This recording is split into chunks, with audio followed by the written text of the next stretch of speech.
There's palpable frustration here in Hong Kong, where Singapore and other jurisdictions around the world are coming to grips that COVID-0 is maybe futile, and they are finding ways to open up. Hong Kong is sticking to COVID-0, and they are lengthening the quarantine process. How do you justify that as the Secretary of Commerce and Economic Development in an international business hub, that you're shut off from the world?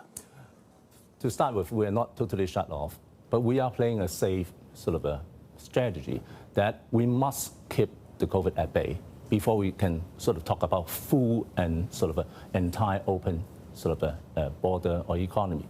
But I think by now, after almost sort of 20 months after the pandemic hits the whole world, I think a few observations are common to all, being in Hong Kong, Singapore, London, New York, which is no one is spared. So every single city, country would need to sort of redouble our effort to fight it.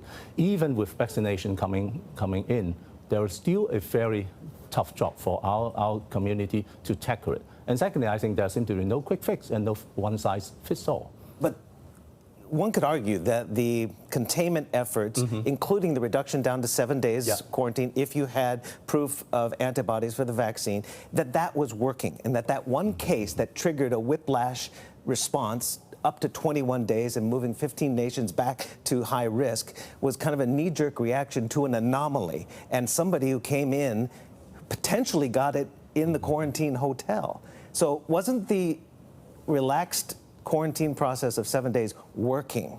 Well, first and foremost, I think we have recently made some adjustment to our sort of a border control policy. There are adjustments and redefine what are the countries which is higher risk, which we group into Group A, where we do need to impose very stringent sort of requirement, barring people from high-risk area in coming or returning back to Hong Kong. Sorry, that handful of countries will need to be subject to highest sort of quarantine requirement, as you said, 21 days. But there are also sort of a reasonable flexibility together with safeguard for the majority of countries which we put at the so-called medium risk, which is cover more than 100 countries, where we'll impose generally a 21 days quarantine, but with the exception that, well, should there be full vaccination, we can reduce it to 14 days. And then, of course, the last one, which we hope to see more, and originally there were 3 countries there, and down to, for the time being, 1, is the low-risk one, which people with fully vaccinated can come with 7 days quarantine requirement. Well, the frustration here obviously is multifold. There's Nicole Kidman case, which I will get to in just a minute. I know you've been defending that decision, which was the Chief Secretary, I believe, John Lee, who makes those decisions, but you did defend that. But are there benchmarks that you can share with the public on how these decisions are made? And, you know, it's multifold, because the international people that can come in and also opening the border, which seems the primary goal of this government. I think well, every day, I being member of the cabinet, speaking on my portfolio, I might be the one who's pushing always for more relaxation, more exemption. Do you have a voice at the cabinet? Of course. Executive Council, are you the loudest voice? Well, obviously, my portfolio require me to push the envelope for those who are in my constituency: business people, international traveler, filmmakers, whoever sort of involved in the sort of economic development. But at the same time, I, being a cabinet member, would also need to take the collective decision, which is usually made taking all factors into consideration, which in essence, like a scale, there must be public health on one hand and facilitation on the other. I think no decision would be lopsided. Take, for instance, the most recent adjustments to the risk country list. I think we have taken into account of, say, countries, the pandemic situation they're at, and the sort of channels they come in, and also taking into account, of course, local sentiments. People here in Hong Kong, I know that, well, within our community, people are in a way very divided. On the one hand, people are jealously guarding the very difficult but stable control that we have achieved over many months. But at the same time, I think people, of course, are hungry for sort of a greater bit of normality, so that they can go out and dine and meet with people, and business need to resume sort of meetings. Well, business can't plan right now because of the 21-day quarantine and really when that's going to be relaxed. Is it futile to pin all of this on COVID-0, meaning the requirements that China has to open the border? Is that the futile goal to get the border open in China, where it's having an outbreak again, and also they're going to have the Olympics. My guess is they're not going to be opening up the borders to foreigners anytime soon. There's an over-simplistic generation of the situation. Okay. That not everybody requires 21 days. There are exceptions being made on a class basis, like the country list I mentioned. There are exceptions being made on circumstances where we see there is a need for doing so. So I think the policy do have certain requirements, but the key to that is we would be comfortable if we are sure that, well, the risk being minimized. Of course, there's nothing causes zero risk. But I think in the case of Hong Kong, and particularly as you rightly mentioned, well, we are also anxiously seeing prospect of reopening primarily, say, with the mainland. Right. Is that the priority, though? Opening the borders with the mainland over a priority over international travel? Not over, but that remains one of the major priority areas. Be they local businessmen, local community who have social and family connection, and including international companies who are present in Hong Kong. They also ask as well, because, well, many of these companies look after not just Hong Kong, but also mainland and also region. And they also always see, well, mainland is a very important market that we need to achieve. And of course, I think, well, we are seeing that, well, China is attaining a very good level of stability in terms of epidemic control. I think that is something that they have hard earned, and therefore I think we also need to take that factor into consideration as we talk to other parts of the world. Let me read you, and I'm sure they've been knocking on your doors, the EU Chamber, the US Chamber, the American Chamber of Commerce, and others.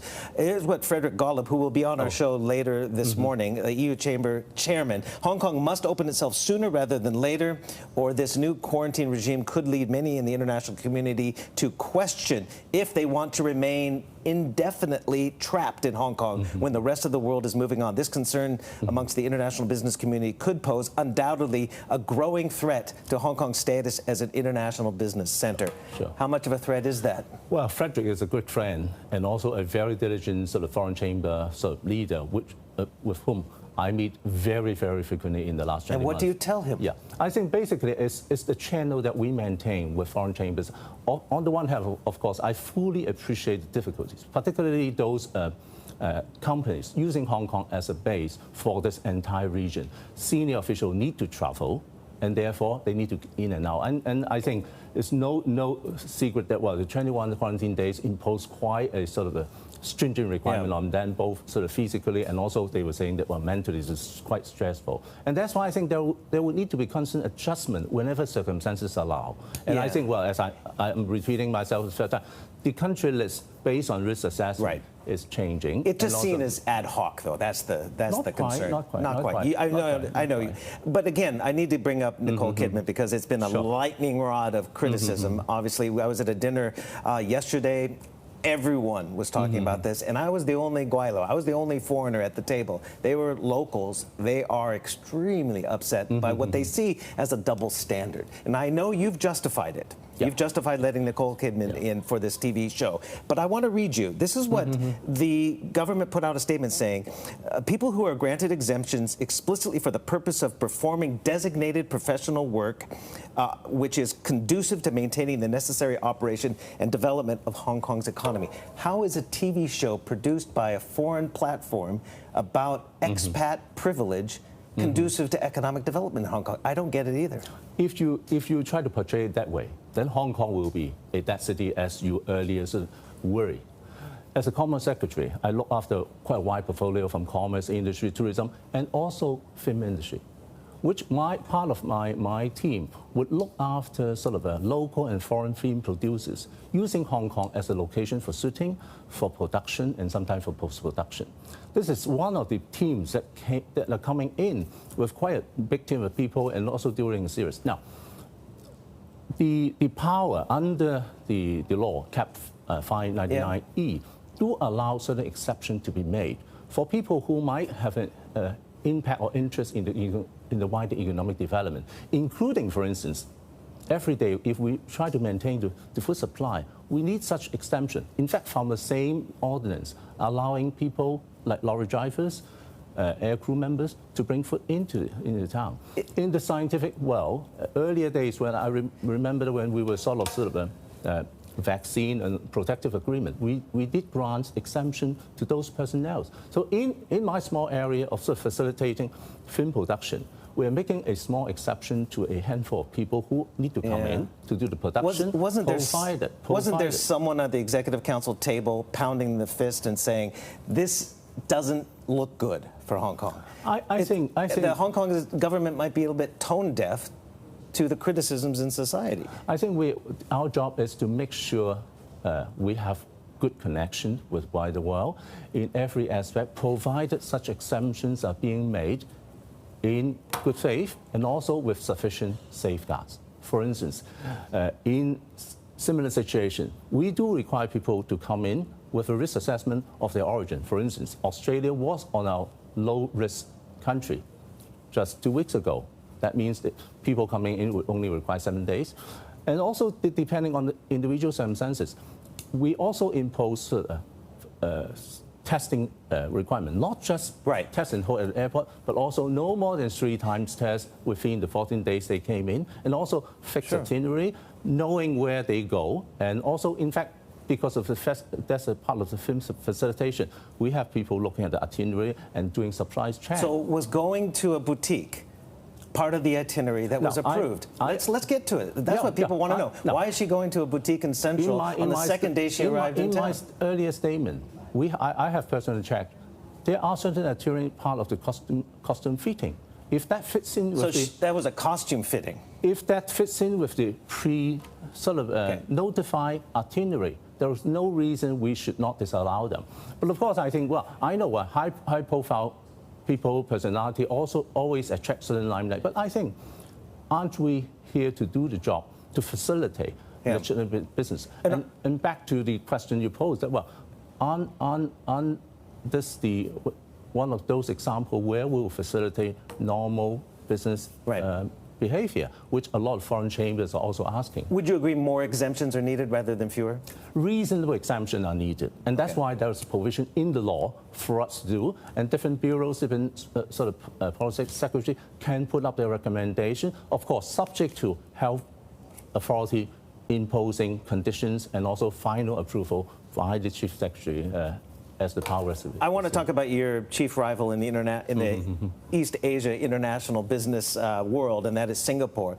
We did talk on Friday with the Minister of Transport, partner and competitor. We have to face that. The Minister of Transport, and I will paraphrase, he said essentially we are signaling a path towards reopening. It is something that is foolproof. We don't know, but we are doing everything we can to start to forge that path back to restoring travel, restoring connectivity. Now, Hong Kong has taken the opposite approach. You've decided to cut off discussions on any bubble for now because the other jurisdictions don't have the same COVID-0 policies as you. Are you going to be left behind because of this? Yes and no. I think yes or no? Yes, in a sense that, different countries, different cities, as I start off this discussion, may have different policy based on their circumstances. Yeah.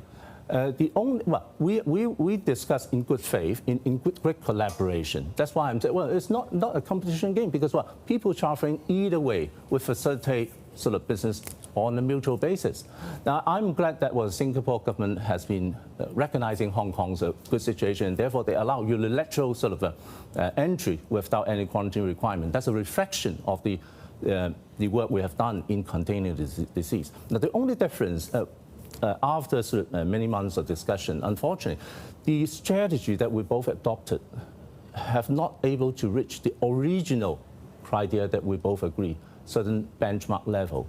Now, we need to observe, and I think the Singapore government has been very candid in saying that, given those circumstances, given their new policy, for the time being, they could not meet the requirement as we earlier agreed, say, using the 7 days moving average as a benchmark to assess the risk to be brought in by people coming in. But of course, it's not the end of the world. We are hoping that, based on previous experience, Singapore has been doing quite a good job in containing the in-city outbreak. So if they can achieve back to the situation which they have achieved 3 months earlier, then there are chances that they will be coming back to, say, the lowest risk category. So you're not ruling out bubble in the future? Because you've had discussions with Japan, South Korea, Thailand, Singapore, Australia, New Zealand, And they're all off the table right now, right? Now, I think now in the Hong Kong strategy, risk assessment, I mentioned about the 3 categories. But of course, the bubble is the highest, meaning that, well, people traveling through this corridor or bubble which seal against the risk would be allowed quarantine free. I think that remains the highest option. For instance, if we're able to achieve that sort of quarantine arrangement with the mainland of China, that could be a bubble. If there are countries in the lowest risk category able to come by with the same sort of objective and mechanism, there's still a chance. But of course, I think, as I mentioned at the outset, we now know that, well, there is no quick fix in this fight against epidemic, and we all need to work hard and to take into consideration both local and overseas considerations. I do want to get to other issues because there are pressing issues. The last thing on the quarantine issues, though, do you think the government missed a golden opportunity, though, with this case that sparked the longer quarantines to push it to 21 days? This one case, asymptomatic. So it's an argument that vaccines work. So instead of that knee-jerk reaction, shutting off the borders and making further quarantine, you could have channeled a lot of energy to convince people here. You're below 40% vaccination. You could have convinced people to vaccinate. First and foremost, it's our sort of top priority to encourage and also to require people to vaccine in full. Yeah. And I think we are seeing some results despite a sort of slow start. We're now almost 60% of people taking the first step, and also we're moving towards the more difficult areas, people even living in aged home, the more vulnerable ones. Yep. They're backed up by a lot of persuasion, medical experts' advice. Now, that's ongoing, and I think it's achieving. But I think to say our reaction is knee-jerk, I would need to take exceptions. But that's the perception in the end. You need to communicate it better. Yeah, of course. But that's why I'm here, talking through you to your audience. Great. I was doing my sort of media stand-up almost on a weekly basis, addressing some of the questions beyond my portfolio. But yes, I think it takes the entire community to work together. Yeah. And I think Hong Kong people will continue, including foreign business in Hong Kong. They all fully agree. On one hand, they appreciate, well, this situation is hard game. But at the same time, I think families, children, OH people, they would also look to government to put up a good public health defense for them. And we have seen it worldwide that, well, vaccination, particularly in tackling the Delta mutant variants, may not be entirely sort of waterproof. And that's, I think, we need to balance the both. We know that. Yeah. Very quickly, we need to get to the anti-sanctions law. The NPC Standing Committee postponed a vote on that. Are you relieved? Because that's going to put a heavy burden, put banks in a bind to comply with U.S. sanctions and Chinese sanctions. Are you relieved as the Hong Kong Commerce Secretary? I think to start with, the sanction imposed by the U.S., including the so-called executive order, were unwarranted, unjustified, and also blatant interference of Hong Kong's affair. So I think, well, this is the wrongdoing on the one side. And it would be natural for the other side to put up defense. But at the moment, since, well, there's nothing from the NPC in its recent meeting, so I've nothing that we can comment on. But I think my position remains that, well, those sanctions were unnecessary and, in fact, hurting both U.S. and Hong Kong interests and also the wider business interests in our part of the world. So the retaliation is justified? I would say that, well, it's natural defense, as I've used this word as well. Whatever sort of unfairly imposed on Hong Kong, of course, I think we need to defend our interests, and this interest including all the people, including American interests in Hong Kong.